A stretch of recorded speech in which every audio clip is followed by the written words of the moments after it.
benetan produktu desberdinak aurki ditzazkegu. Jakingo du bizkatu gane, otarra hontan ze aurki ditzakegu, orduan. Gero esatzen duen Isabel, aktore bezala, ibazle, ipuin kontalari, asko. Eta, ze aurki ditzakegu otarren barruan, zure izenean, notarrena?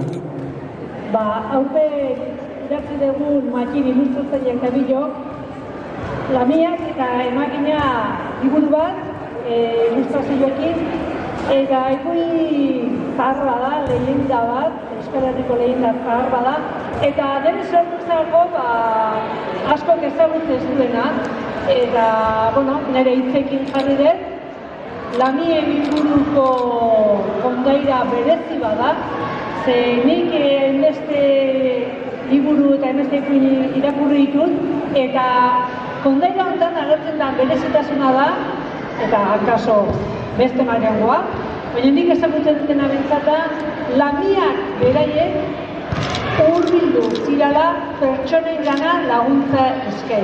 Eta hori oso gutxitan ikusien goza bada, eta horri tiraka nire hitzekin berreskuratu dugu kondaira zarroi, eta horren hartzen da liburuan hasta gogorrakin, eta zortzi urtetik gorako entzat egokila da. Zein izan den zorte una liburatuko zaiona, eta ea beste batean beha kontatzeko lamien kondaira. Eskerrik asko Isabel, eta sare banaketak izaitu behar. Horretik, otarrean parte hartu du beste sortaile bat du hemen, Josune josten ibiltzen dena, eta otarrean zure lantxua zein izan den, eta zertan ibiltzen zean kontatu ezkero. Kaixo, egunon, nire bilbidea,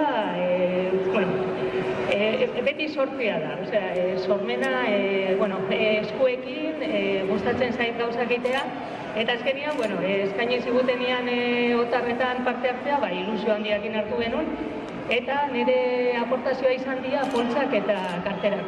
Momentu honetan egiten ari naizena, eta, hortan dedikatzen naiz, poltzen aparte, jogutxak, panpinak eta olako gauza, baina, da eskuekin egin behar dana, bai.